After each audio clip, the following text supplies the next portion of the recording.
పరిశుద్ధుడైన యేసుక్రీస్తు నామములో మీ అందరికీ రాఫా కలుగును గాక.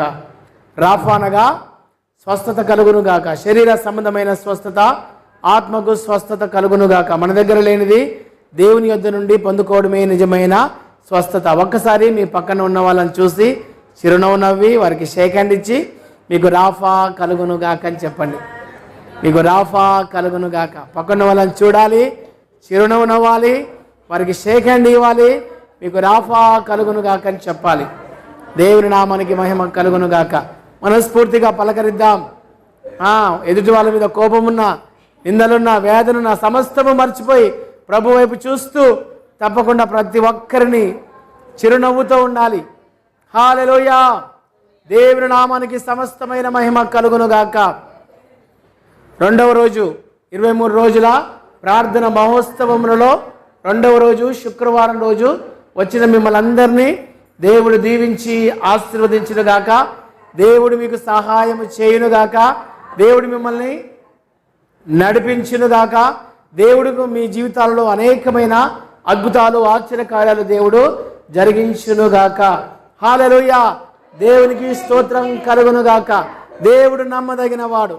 దేవుడు అద్భుతాలు, ఆశ్చర్యకార్యాలు జరిగించే దేవుడు. దేవుడు అనేకమైన మంచి కార్యాలు జరిగించే దేవుడు. దేవునికి సమస్తమైన మహిమ కలుగునుగాక. హల్లెలూయా. ఈ రోజంతా నిన్న రోజు చక్కగా ఆరాధన జరిగింది. ఈరోజు కూడా చక్కగా అందరినీ దేవుడు తీసుకొని వచ్చాడు. అందరిని బట్టి దేవునికి మహిమ. ఈరోజు కూడా చక్కని వర్తమానాన్ని మనం ఆలకిద్దాం. మరి కొద్దిసేపు దేవుని వాక్యాన్ని మనం విందాం. అందరూ సంతోషంగా ఉన్నారా? సంతోషంగా ఉన్నవారు అందరూ ఒక్కసారి 2 చేతులు పైకెత్తి యేసయ్యానికి స్తోత్రం అని చెప్దాం. యేసయ్యానికి స్తోత్రం, యేసయ్యానికి స్తోత్రం. హల్లెలూయా, హల్లెలూయా. దేవునామానికి మహిమ కలుగును గాక. దేవునికి స్తోత్రం. 4వ సంవత్సరం అండి. 3 సంవత్సరాలు దాటిపోయినాయి. 4వ సంవత్సరంలో మనం ఉన్నాం. మరి ఇప్పుడు ఈ సంవత్సరం కూడా 23 రోజులు కంటిన్యూగా ప్రార్థన జరిగిస్తూ ఉన్నాం. ఈరోజు సాయంత్రం 7 గంటల నుండి 9 గంటల వరకు కంటిన్యూగా ప్రార్థన 23 రోజులు, 23వ తారీఖు వరకు జరుగుతుంది. 23వ రోజు మరి చివరి ప్రార్థన పెద్దగా మంచి సభ ఏర్పాటు చేసి భోజనాలతో ఆ రోజు ముగించబడుతుంది. ఆ రోజు ఒక మంచి స్పీకర్ని కూడా మనం పిలవడం జరుగుతుంది. దేవునామానికి స్తోత్రం కలుగును గాక. మరి మీరు మాత్రమే కాదు, మీ ఇంటి దగ్గర ఉన్న కూడా మీరు ప్రభు సన్నిధిలోకి తీసుకొని రండి. అయ్యా, మనం పొందిన దీవెనలు, మనం పొందిన ఆశీర్వాదాలు వారు కూడా పొందుకోవాలి. మతంతో సంబంధం కాదు. మనం మంచిగా ఉన్నాం, మనలాగా వారు కూడా మంచిగా ఉండాలంటే దేవుని సన్నిధిలోకి వారిని తీసుకొని రండి. దేవుని నామానికి సమస్తమైన మహిమ కలుగునుగాక. ఈరోజు అంశము ప్రార్థన ద్వారా విజయము. ప్రార్థన ద్వారా విజయము. న్యాయాధిపతుల గ్రంథము 13వ అధ్యాయము 9వ వచనము. న్యాయాధిపతులు 13:9. జడ్జెస్ 13:9. దేవుడు మనోహ ప్రార్థన ఆలకించెను గనక ఆ స్త్రీ పొలములో కూర్చుండగా దేవుని దూత ఆమెను దర్శించెను. చాలు. మనోహ అనే ఒక వ్యక్తి బైబిల్లో ఉన్నాడండి. మనోహ అంటే విశ్రాంతి పొందుట. మనోహ అంటే విశ్రాంతి పొందుట. తన భార్య ఉంది. ఎన్నో సంవత్సరాలుగా గర్భఫలం కోసం వారు ఎదురు చూస్తూ ఉన్నారు. కానీ దేవుడు వారికి గర్భాన్ని ఇవ్వలేదు. చాలా సంవత్సరాలుగా నిరీక్షిస్తూ ఉన్నారు. అయితే చాలా సంవత్సరాలుగా ప్రభు సన్నిధిలో మొరపెడుతూ ఉన్నాడు. చాలా సంవత్సరాలుగా దేవుణ్ణి అడుగుతూ ఉన్నాడు. దేవా, నా జీవితంలో ఒక అద్భుతాన్ని జరిగించమని దేవుణ్ణి అడుగుతూ ఉన్నాడు. తన దేవునికి ఎప్పుడు మొరపెడుతున్నాడు. దేవా, నా జీవితంలో ఒక కార్యాన్ని జరిగించండి. గొడ్రాలుగా నా భార్య ఉంది. నా భార్యను అనేక మంది అవమానపరుస్తూ ఉన్నారు. నా భార్యను అనేక మంది నిందలు వేస్తూ ఉన్నారు. ఈమె కనలేదు అని చెప్పి అనేక రకాలుగా మాట్లాడుతూ ఉన్నారయ్యా. ఒక్కసారి నీవు నా యొక్క భార్య యొక్క గర్భాన్ని తెరవమని చెప్పి దేవుణ్ణి అడుగుతూ ఉన్నాడు. చూడండి, మన జీవితంలో చాలా రోజులుగా, అనేక సంవత్సరాలుగా, ఎన్నో సంవత్సరాలుగా మనము పొందుకొనివి అలానే ఉండిపోతూ ఉంటాయి. చాలా సంవత్సరాలుగా కొన్ని మన జీవితంలో మనం వేధిస్తూనే ఉంటాయి. ఎన్ని సంవత్సరాలు ఆ శ్రమ పడాలో బాధపడే వారికి తెలుస్తుందండి ఆ బాధ యొక్క విలువ. అంతేనా? మనం చెప్పడం వేరు, బాధపడడం వేరు.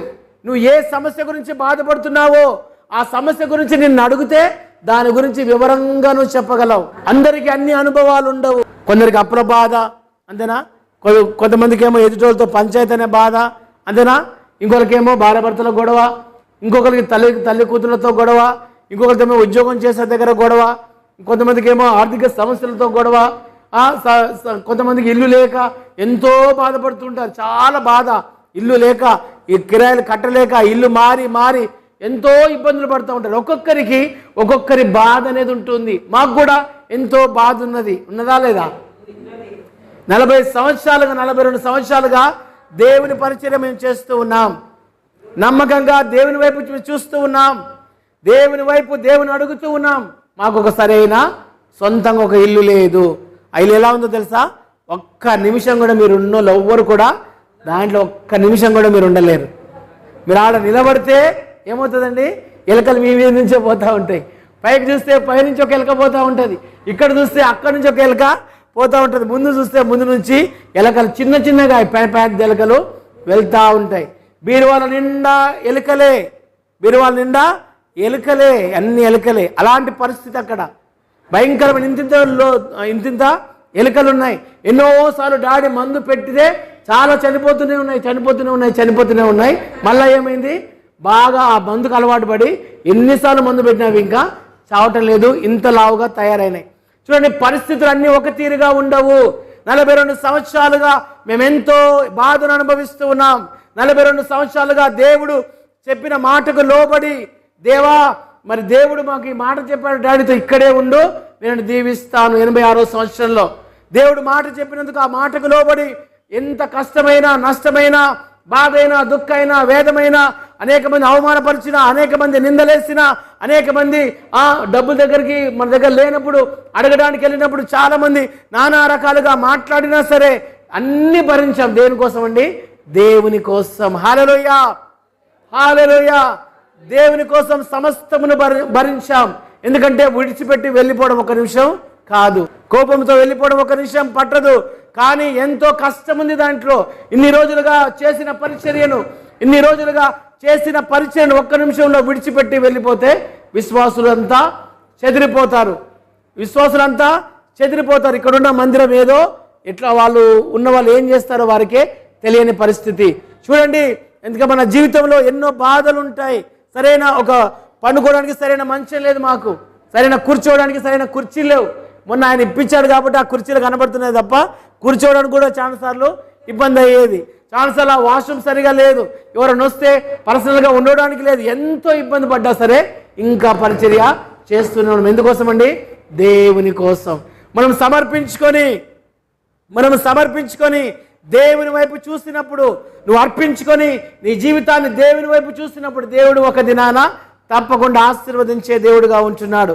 హల్లెలూయా, దేవునికి స్తోత్రం కలుగునుగాక. 42 సంవత్సరాలుగా దేవుని వాగ్దానం కొరకై మా కుటుంబం ఎదురు చూస్తూ ఉన్నది. ఎన్నో రోజులుగా దేవుని వైపు చూస్తూ ఉన్నాం. దేవా, నీవు ఇచ్చిన వాగ్దానాన్ని మా జీవితంలో నెరవేర్చండి, ఇక్కడే ఉండండి, నేను దీవిస్తానన్నాడు దేవుడు. ఇక్కడే ఉన్నాం. నిజంగా అన్ని విషయాలను దీవించబడ్డాం, ఒక ఆర్థికంగా తప్ప. ఆర్థికంగా ఒక్కటి, దేవుడికి స్తోత్రాలు. ఒక ఆర్థికంగా తప్ప అన్ని విషయాల్లో, కుటుంబం విషయంలో, పిల్లల విషయంలో, మరి ఒక పాస్టర్ గారి కొడుకు పాస్టర్ కావడం అంటే చాలా అరుదు. అయితే ఎన్నో సంవత్సరాలుగా ప్రభు వైపు చూస్తూ ఉన్నాం. పరిస్థితులు సరిగ్గా లేకపోయినా, ఇబ్బందికరమైన పరిస్థితులు మనకి ఎదురైనా సరే దేవుని వైపు చూసి పరిచర్యను కొనసాగిస్తూ ఉన్నాం. హల్లెలూయా, దేవునామానికి మహిమ కలుగును గాక. ఈయన కూడా ఎవరండి? మనోహ అంటే విశ్రాంతి పొందుట. ఆయన దేవుని కోసం చూస్తూ ఉన్నాడు. దేవుడు ఆయన జీవితంలో కార్యం జరగలేదు. ఎన్నో రోజులుగా ఆయనకు కావాలని ఆశపడుతున్నాడు. దేవా, నా జీవితంలో మా భార్య గర్భాన్ని తెరవని చెప్పి ఎన్నో సంవత్సరాలుగా దేవుని కోసం ఆయన ఎదురు చూస్తూ ఉన్నాడు. కానీ ఎన్నో సంవత్సరాలు వృద్ధాప్యానికి వచ్చేసాడు.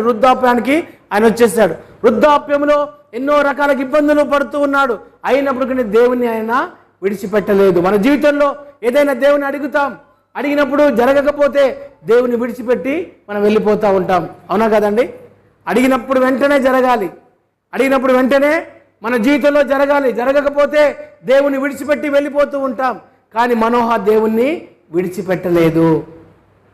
దేవుణ్ణి మనోహ ఎప్పుడు కూడా విడిచిపెట్టలేదు. దేవుని కోసం దేవునికి ప్రార్థన ఉన్నాడు. దేవా, నా జీవితంలో ఒక అద్భుతాన్ని జరిగించు అని చెప్పి దేవుని వైపు చూస్తూనే ఉన్నాడు. హల్లెలూయా, హల్లెలూయా. మన విశ్వాసము ద్వారా దేవుడు మన జీవితంలో ఏం చేస్తాడండి? అద్భుతము జరిగిస్తాడు. ఎంతమంది నమ్ముతున్నారండి? సామెతల గ్రంథము 4వ అధ్యాయము 25 నుంచి 27 వచనాలు గల దేవుని వాక్యాన్ని. ప్రోవర్బ్స్ 4:25-27.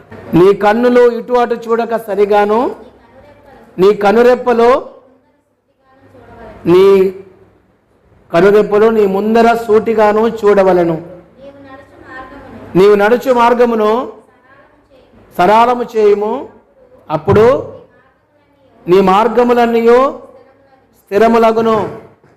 నీవు కుడి తట్టుకైనను ఎడమ తట్టుకైనను తిరగకము. నీ పాదములు కీడునకు దూరముగా తొలగించుకొనుము. నీ కన్నులు ఇటు అటు చూడక, ఎటు చూడాలంట? స్ట్రైట్గా దేవుని వైపు చూడాలి. ఎటువైపు చూడాలండి? దేవుని వైపే చూడాలి. మన గురంతా ఎవరు? దేవుడే. ఇంకా నీ కన్నులు ఎప్పుడు నీ ముందర సూటిగాను చూడాలి. నువ్వేదైతే పట్టుకున్నావో ఏం చేయాలంట? దాన్ని గట్టిగా పట్టుకోవాలి. ఇంకో మాట, నీవు నడుచు మార్గము సరళము చేయుము, అప్పుడు నీ మార్గములన్నీ స్థిరములగును. నీవు కుడి తట్టుకైనను నువ్వు ఎడమ తట్టుకైనను తిరగకము. నీ పాదములను కీడునకు దూరముగా తొలగించుకొనుము. నీవు కుడి తట్టుకైనను నువ్వు ఎడమ తట్టుకైనను తిరగకము. దేవుడు ఏం చెప్తున్నాడు అండి? 2 మాటలు. ఒకటి, నువ్వేం చేయాలంట? దేవుని వైపు మాత్రమే చూడాలి. ఎంత? నీ కన్నులు అటు ఇటు చూడక సరిగాను. ఇంకో మాట, నువ్వు కుడి తట్టుకైనను నువ్వు ఎడమ తట్టుకైనను తిరగకము. చాలాసార్లు మన జీవితాల్లో దేవుని అడిగితే, దేవుడు ఇవ్వకపోతే, ఆలస్యం అవుతే ఏం చేస్తామండి? అటువైపు ఇటువైపు చూస్తాం. విశ్వాసాన్ని కోల్పోతాం. దేవుడు ఇస్తాడో ఇవ్వడో, దేవుడు మా జీవితంలో అద్భుతాన్ని జరిగిస్తాడో జరిగించాడో, దేవుడు మా జీవితంలో అనేక రకాలుగా ఎంత అడిగినా దేవుడు నాకు ఇవ్వట్లేదని చెప్పి ఏం చేస్తామండి? అవిశ్వాసం మనలోకి వచ్చేస్తూ ఉంటుంది. ఇన్ని రోజులు దేవుని గుడికి వెళ్తున్నా, దేవుని మందిరానికి వెళ్తున్నా, దేవునికి ప్రార్థన చేస్తూ ఉన్నా, దేవుని అడుగుతూనే ఉన్నా, కానీ దేవుడు నా జీవితంలో జరిగించట్లేదని చెప్పి అవిశ్వాసము మన జీవితంలో ఎదురవుతుంది. అవునా కదమ్మా? చాలాసార్లు మన జీవితం అవిశ్వాసం వస్తుంది. ఎవరైనా ఏదైనా చెబితే టక్కునగా వినేస్తాం. దేవుని విషయంలో ఎవరైనా ఏదైనా చెబితే చక్కగా వెంటనే వినేసి వాళ్ళు చెప్పిన మార్గంలోకి వెళ్ళిపోయే స్థితికి ఏర్పడుతుంది. కానీ దేవుడు అంటున్నాడు, నీవు నీ యొక్క కన్నును సూటిగా చూడాలి. నువ్వు ఎడమ తట్టుకైనను నీవు కుడి తట్టుకైనను నువ్వు తిరగొద్దు. నువ్వు దేవుణ్ణి అడిగినప్పుడు దేవుడు ఇవ్వకపోతే నువ్వు అటు ఇటు తిరిగిపోతూ ఉంటావు. చాలాసార్లు ఆశ్రయించకూడని వారిని ఆశ్రయిస్తూ ఉంటావు. నువ్వు దేవునిని విడిచిపెడతావు, విశ్వాసాన్ని విడిచిపెడతావు. విశ్వాసాన్ని విడిచిపెట్టడం వల్ల మన జీవితంలో అనేకమైన నష్టాలు ఉన్నాయి. ఆలస్యమయ్యే కొద్ది ఆలస్యం నీ మేలు కొరకే, కానీ నీ కీడు కొరకు ఎన్నడూ కూడా కాదు. వృద్ధాప్యం వరకు ఆయన ఎదురు చూస్తూ ఉన్నాడు మనోహ. ఎంతండి? వృద్ధాప్యం వరకు, పిల్లలు లేరని వృద్ధాప్యం వరకు ఎదురు చూస్తూ ఉన్నాడు. నీ ప్రార్థన నిరర్ధకము కాదు. నువ్వు చూపించిన విశ్వాసం ఎన్నడూ కూడా నిరర్ధకము కాదు. నువ్వు దేవుని అడుగుతూ ఉన్నావు, ఆయన ఇచ్చే దేవుడుగా ఉంటున్నాడు. హల్లెలూయా. దేవుని నామానికి మహిమ కలుగును గాక. నువ్వు ముందర చూడాలి. ఇంకా కుడివైపుకైనను ఎడమ వైపుకైనను నువ్వు చూడొద్దు. చాలామంది నువ్వు మార్గంలో ప్రయాణిస్తూ ఉన్నప్పుడు చాలామంది నిన్ను పక్కదో పట్టించేవారు అనేక మంది ఉంటారు. ఎందుకు వెళ్తున్నావు దేవుని దగ్గరికి? ఏ అవసరం ఉందని వెళ్తున్నావు దేవుని దగ్గరికి? వెళ్ళకపోతే ఏమవుతుంది? ఎందుకు అక్కడే వెళ్తావా అని చెప్పి ఎవరో ఒకరు ఏదో కొన్ని మాటలు, చెడ్డ మాటలు చెప్పేవారు అనేక మందిని, మన విశ్వాసం నుంచి పక్కకు తొలగించేవారు అనేక మందిని మనం చూస్తూ ఉన్నాం. కానీ నీ కళ్ళు ఎలా ఉండాలా? ప్రభు వైపు మాత్రమే. దేవుని నేను నమ్ముతున్నాను, దేవుడు ఖచ్చితంగా నా జీవితంలో ఒక అద్భుత కార్యాన్ని జరిగించగలడు. విశ్వాసం ఉంచిన నీవు ప్రభుని చూస్తే తప్పకుండా నీ జీవితంలో ఒక అద్భుతాన్ని జరిగిస్తాడు. హల్లెలూయా. దేవుని నామానికి మహిమ కలుగును గాక. మత్తయి సువార్త 8వ అధ్యాయం 10వ వచనం. ఆశ్చర్యపడి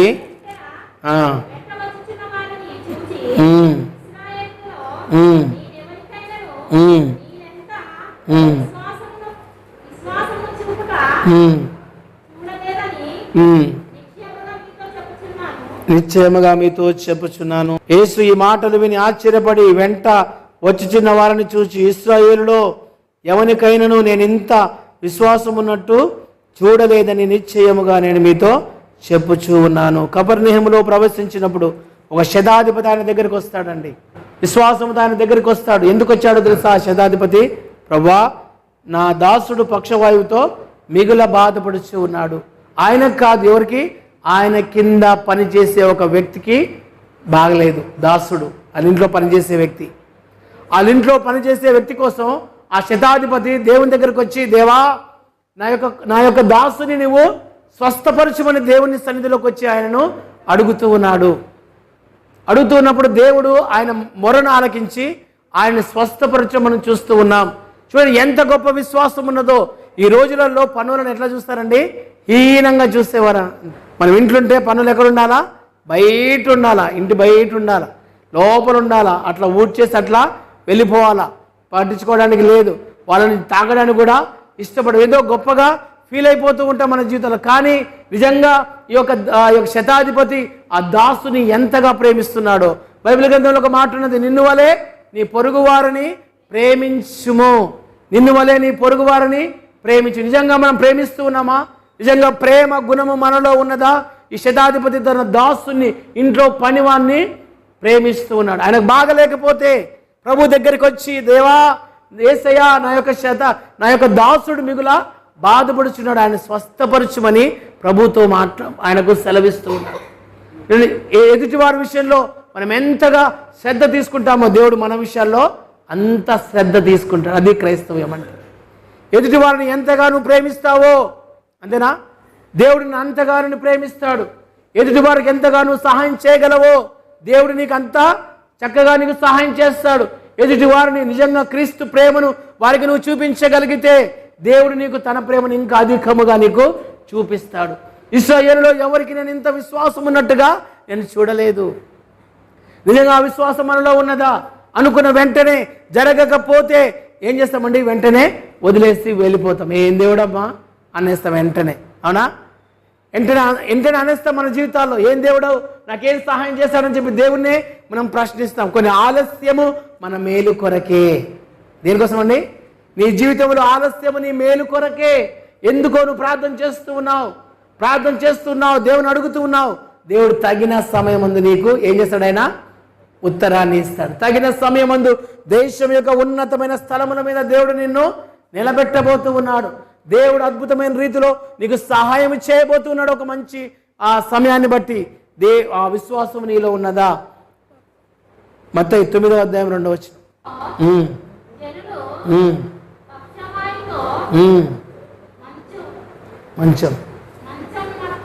మంచము పట్టి ఉన్న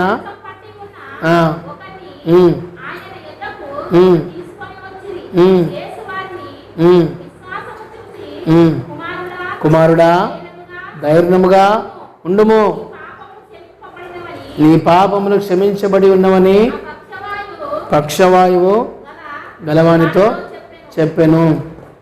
చాలమ్మా, ఎంత విశ్వాసముతో ఎవరు తీసుకొచ్చారండి? అనేక మంది.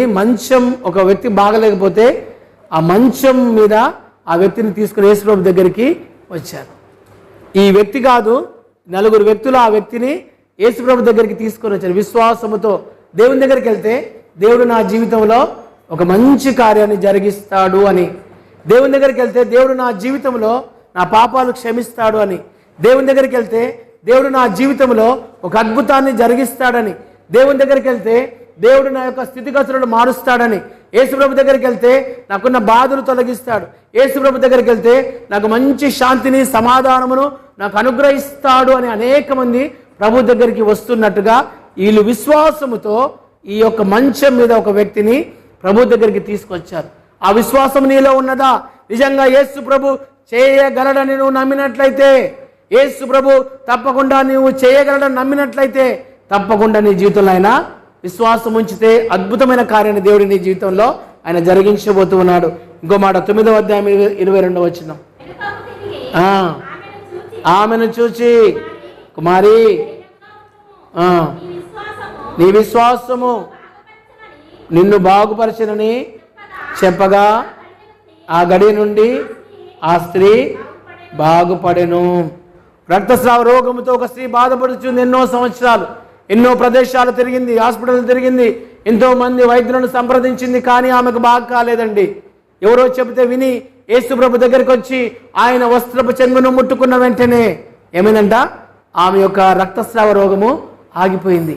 వెంటనే యేసు ప్రభు వెనకకి తిరిగి, కుమారి కుమారి నీ విశ్వాసమును బాగు చేస్తానని ఆ గడియ నుండి ఆ స్త్రీ బాగుపడెను. యేసు ప్రభు చెప్పిన వెంటనే ఆమెకేం జరిగింది, ఆ రక్తస్రావ రోగము ఆగిపోయింది. కుమారి ధైర్యముగా ఉండుము, నువ్వు ఏ విషయాల్లో చింతిస్తూ ఉన్నావో, ఏ విషయాల్లో నువ్వు చింతపడుతున్నావో, ఏ విషయాల్లో నువ్వు బాధపడుతున్నావో నువ్వు ధైర్యముగా ఉండు, నువ్వు భయపడొద్దు. ఏ విషయాల్లో భయపడొద్దు. దేవుడే సమస్తమును చూసుకునేవాడు, దేవుడే నీ స్థితిగతులను మార్చేవాడు, దేవుడే నీకు సహాయం చేసేవాడు, దేవుడే ఆర్థికంగా నిన్ను బలపరిచేవాడు, నీ పిల్లల బాగోగులను చూసుకునే దేవుడు ఆయనే, నీకు ఉద్యోగం ఇచ్చేవాడు ఆయనే, నీవు ఏ స్థితిలో ఉన్నావో ఆ స్థితి నుంచి నేను పైకి లేవనెత్తువాడు ఆయనే. దుష్టులు నీ మీదికి దండెత్తి వచ్చినప్పుడు ఆ దుష్టుల యొక్క ఇబ్బందుల నుండి విడిపించువాడు ఆయనే. నీకు విరోధముగా రూపింపబడిన ఏ ఆయుధము వర్ధిల్లదని సెలవిచ్చిన మహా గొప్ప దేవుని మనమందరము కలిగి ఉన్నాం. ఎక్కడ ఎప్పుడు భయపడడానికి వీల్లేదు. దేవుడే సమస్తమును చూసుకునడానికి మంచి దేవుడై ఉంటున్నాడు. దేవుని నామానికి మహిమ కలుగునుగాక. హల్లెలూయా, హల్లెలూయా. దేవునికి స్తోత్రం కలుగునుగాక. విశ్వాసం నుండి తొలగిపోకుండా మనం చూసుకోవాలి. విశ్వాసం నుండి తొలగిపోకుండా అటువైపు ఇటువైపు కాదు, ప్రభు వైపు మాత్రమే చూస్తూ ఆయన సన్నిధిలో ముందుకు మనం సాగిపోదాం. మత్తయి సువార్త 14వ అధ్యాయం 28 నుంచి 33 వచనాలు కనుక చూస్తే అక్కడ ఒక మహాశోధన వచ్చింది. ఆ సముద్రంలో వారు ప్రయాణం చేస్తూ ఉన్నప్పుడు వారికి మహాశోధన వచ్చింది. శోధన వచ్చినప్పుడు వారందరూ యేసు ప్రభుని వేడుకున్నప్పుడు యేసు ప్రభు ఆ యొక్క సముద్రం నీళ్ళ మీద నడుస్తూ వారి దగ్గరకు వచ్చాడు. పేతురు దగ్గరకు వచ్చినప్పుడు పేతురు అంటున్నాడు, అయ్యా నిజంగా నీవే అయితే నేను కూడా నీలాగా నీళ్ళ మీద నడుస్తాను, నేను నీలాగా నీళ్ళ మీద నడుస్తాను అని అన్నాడు. అన్న వెంటనే నిజంగా నడు అని సెలవిచ్చినప్పుడు పేతురు యేసు ప్రభు లాగానే 2 అడుగులు ముందుకు నీళ్ళ మీద నడిచి ఏం చేశాడు తెలుసా, అటువైపు ఇటువైపు చూశాడు. ఎప్పుడైతే లోకాన్ని చూశాడో ఆయన మునిగిపోవడం మొదలుపెట్టాడు.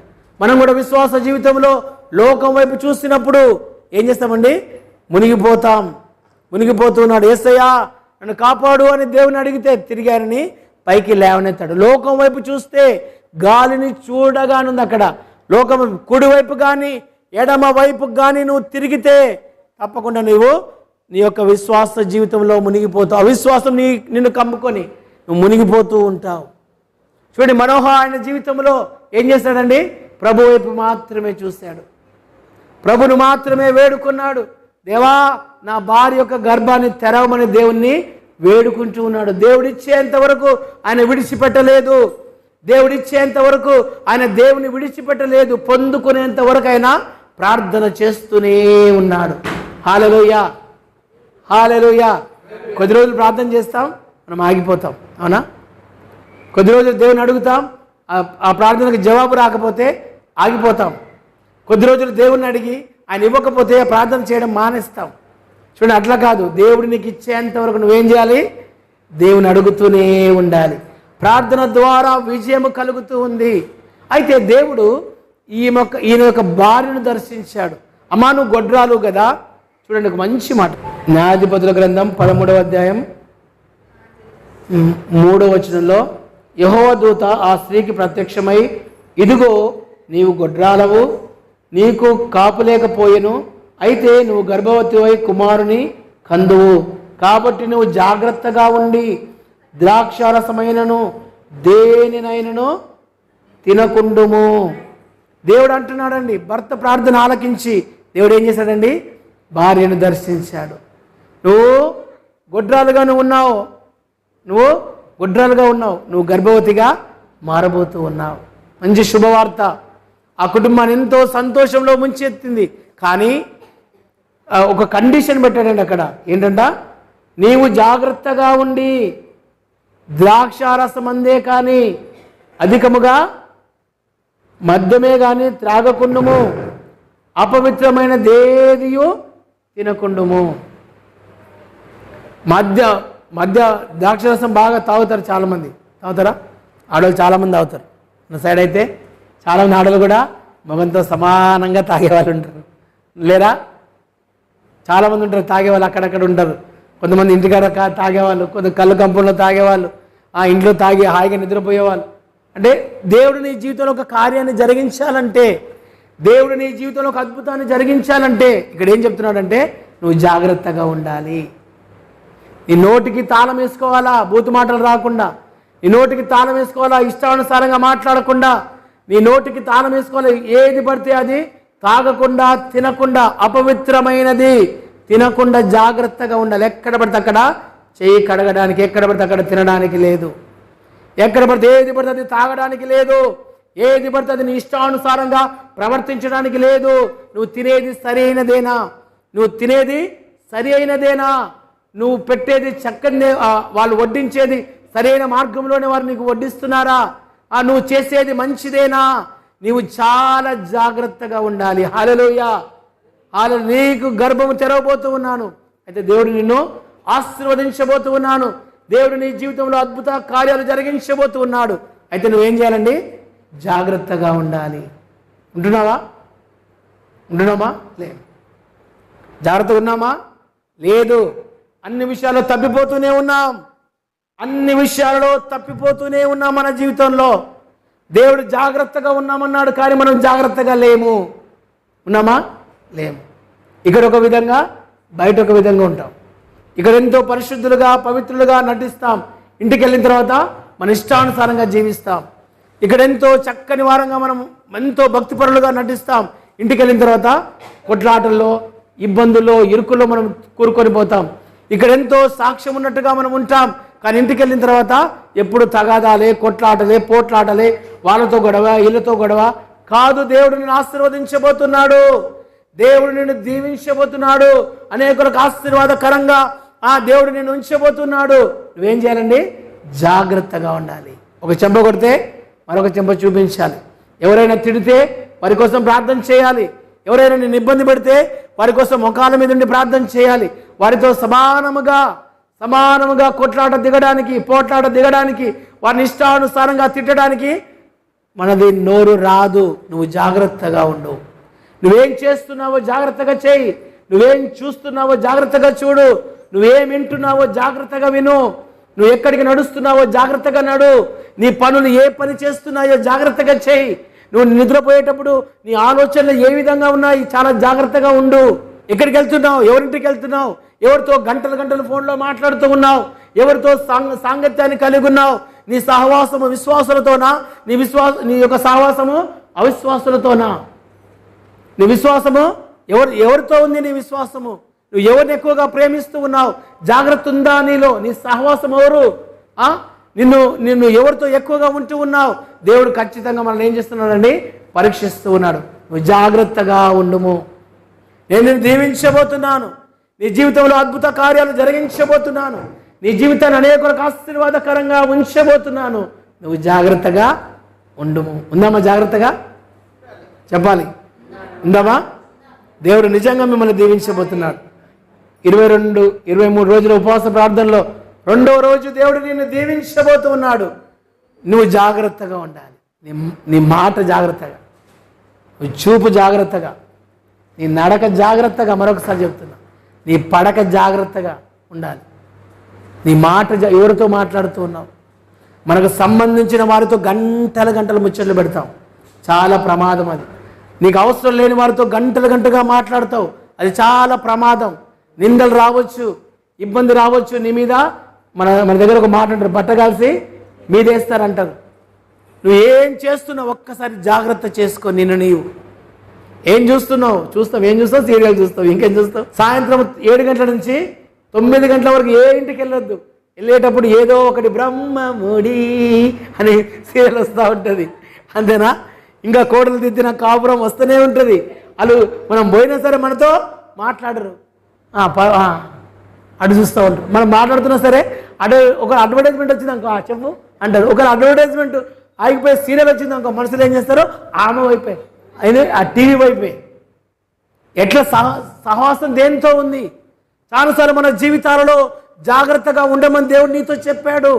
నిజంగా ఆ తల్లి, ఆ మనోహక భార్య ఎట్లా ఉందండి? చాలా జాగ్రత్తగా ఉన్నది. హల్లెలూయా. మనందరం జాగ్రత్తగా ఉందాం. మన సంఘాన్ని దేవుడు దీవించబోతున్నాడు. ఇక్కడ ఉన్న ప్రతి ఒక్కరిని దీవించబోతున్నాడు.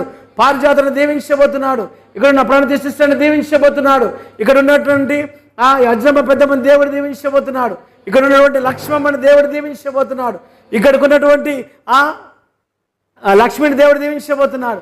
ఇక్కడ ఉన్నటువంటి బాలమ్మను, ఆమె కుటుంబాన్ని సమృద్ధిగా దీవించబోతున్నాడు. ఇక్కడ ఉన్న పార్వతమ్మను దేవుడు దీవించబోతున్నాడు. అక్కడ ఉన్న బాలమును, మిస్సాల బాలమును దేవుడు దీవించబోతున్నాడు. అక్కడ ఉన్న రాస్తాల మల్లమ్మను దేవుడు దీవించబోతున్నాడు. అంతకంటే ముందుగా మా కుటుంబాన్ని ఇంకా సమృద్ధిగా దీవించబోతున్నాడు. హల్లెలూయా. ఏం చేయాలి? మనం జాగ్రత్తగా ఉండాలి. ఏం చేయాలా? జాగ్రత్తగా లేకపోతే ఆశీర్వాదాలు రావు. నీ ఇష్టానుసారంగా జీవిస్తే, నీ ఇష్టానుసారంగా బ్రతికితే, నీ ఇష్టానుసారంగా నేనుంటూ నాకు దేవుడు దీవించాలి, దేవుడు నన్ను ఆశీర్వదించాలనుకుంటే దేవుని దగ్గర నుంచి ఏమి కూడా మనం పొందుకోలేం. దేవుడు ఆమెతో మాట్లాడుతూ, అమ్మా నీ గర్భాన్ని నేను తెరవబోతూ ఉన్నాను, నువ్వు ఎట్లా ఉండాలా? జాగ్రత్తగా ఉండాలి.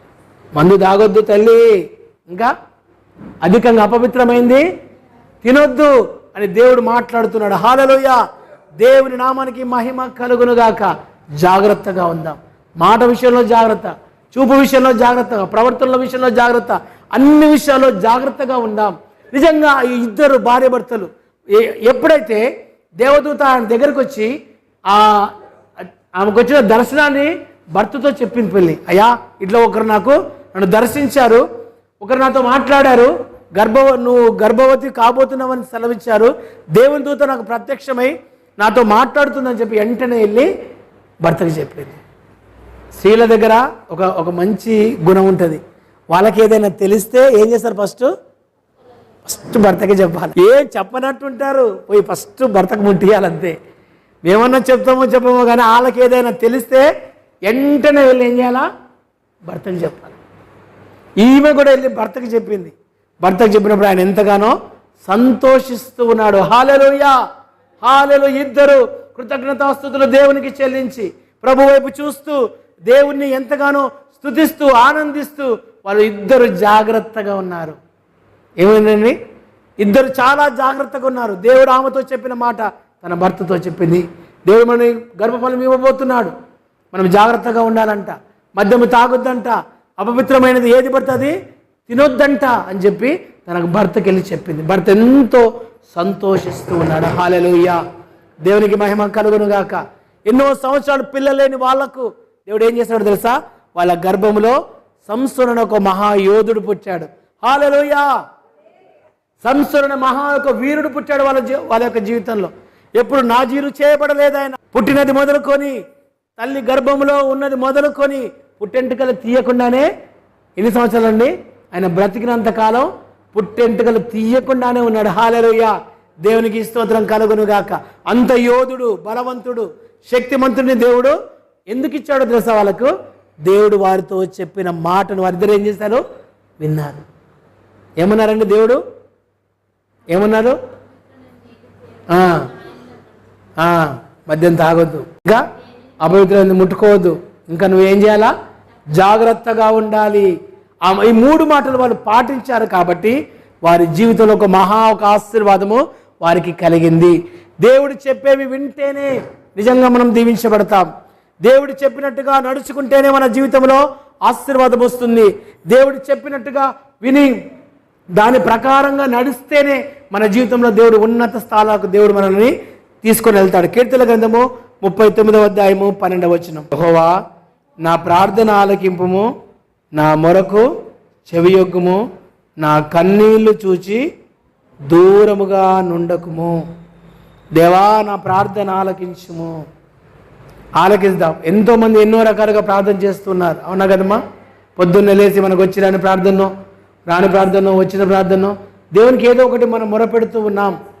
దేవా నా ప్రార్థనకు జవాబు దయచేయి, నేను అడిగింది నాకు దయచేయి, నేను ఏదైతే నేను అడుగుతున్నానో నా జీవితంలో అవి నాకు నెరవేర్చు, ఏదైతే నేను నిన్ను అడిగాను, నా జీవితంలో అది నెరవేర్చు అని చెప్పి ఈ దావీదు మహారాజు దేవునికి మొరపెడుతూ ఉన్నాడు. ఇంకో మాట చూద్దాం. 141:2 కీర్తన గ్రంథము 141:2. నా ప్రార్థన ధూపము వలెను,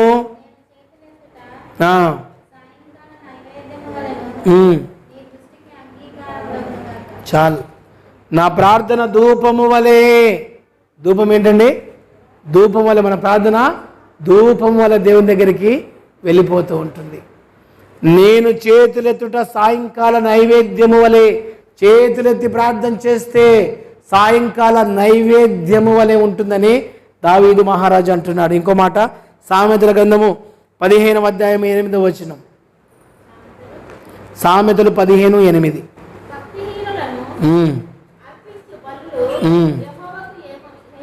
హేయములు యథార్థవంతుల ప్రార్థన ఆయనకు ఆనందకరం. యథార్థవంతుల ప్రార్థన ఆయనకు ఆనందకరము.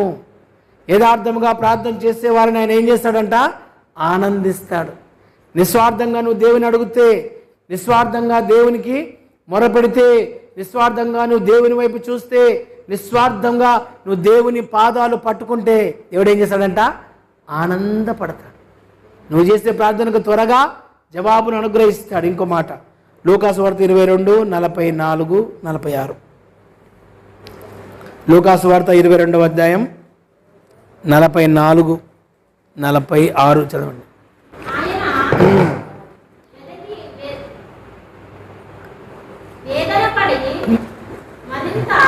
మరింత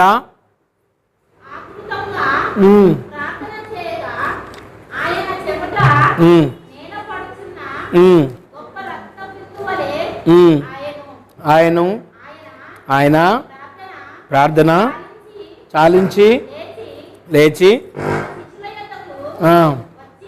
వచ్చి వారు దుఃఖము చేత నిద్రించుట చూచి